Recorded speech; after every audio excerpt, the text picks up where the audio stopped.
Hello, welcome to my stream again.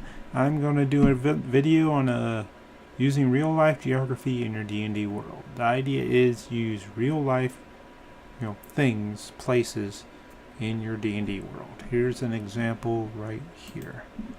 This is obviously Texas, New Mexico, Arizona, and some of California. And Mexico's down here. Now notice it's not an exact representation. You can move stuff around. Like I turned the Gulf into a strait. And then you got Cuba down here, right? Now the main advantage to using real life places is that your character and your player knowledge match. You don't have to worry about, metagaming or anything because they match. Also, there's no geography discussions, right? Like how far away is X village? Then you go in between villages, how far are they away from each other? You have an innate understanding of the world around you in real life. You know the state you live in, you know basically what's around you. You do not know if I say you're going from Stonehaven to Waterland or whatever. You don't know instinctually the distances between those 2 points because there's completely fantasy. Whereas if I say you're going from Houston to Dallas, especially if you live in Texas, you have a distinct idea of how long the journey should take, how the distances involved, that sort of thing. Also, if you're going from the United States, Texas to Cuba, you have a general idea of where they two are in relation to each other. Or if it's at least somewhat consistent, right? Another advantage is that it's a chance to surprise a character with the differences between your made-up world and the real world. For example, in my made-up world, if you go to Houston, which is in real life a gigantic city, you will find a small village, and that's about it. There's nothing much going on there. If you go to Galveston, which in real life is mainly, it's not that built up. It's a city. It's basically all concrete, but it's not exactly a metropolitan area. Whereas in my game, it is a gigantic city that takes up a lot. This is Galveston in real life. In my world, it's a gigantic city. It goes on to the mainland.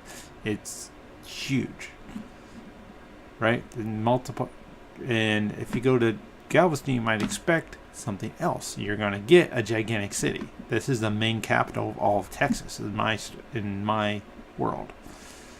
So you can kind of create some surprise there.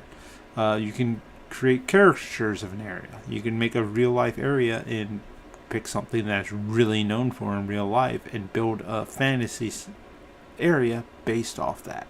Like in Louisiana, you could do a whole voodoo magical kingdom there, right? A lot of necromancy and stuff like that. Maybe things are a little grayer over there than you would think. And you could even have Mardi Gras. You could do real life things in real life places and have it be fantasyized. The disadvantage is I can see how some people would want their fantasy world to be a fantasy completely. You don't want real world kind of seeping in, you know what I mean? Also, your caricature of an area might just make somebody angry. Like if they're from Louisiana and they just, for some reason, they hate voodoo because they never really liked the idea that Louisiana is associated in some places with voodoo and stuff like that, like New Orleans and stuff, all that stuff. They really just despise that. If they do, they will hate you. So you gotta kind of keep an idea of where people are from, what areas of the country they like. You can also use it to kind of mess with your players a little bit. If they're from a certain area, you can maybe do some jibes there. So then again, only if they're okay with it. Otherwise, you're going to piss somebody off.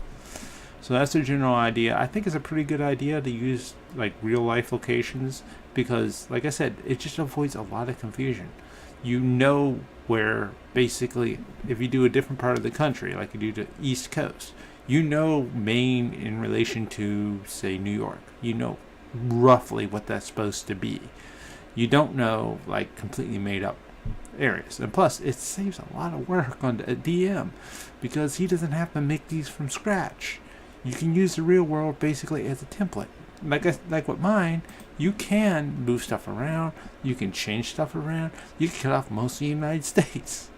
You can do whatever you want, right? Just as long as there's some, it has to remain somewhat it has to remain somewhat reasonable. That's the general idea. Have a nice day.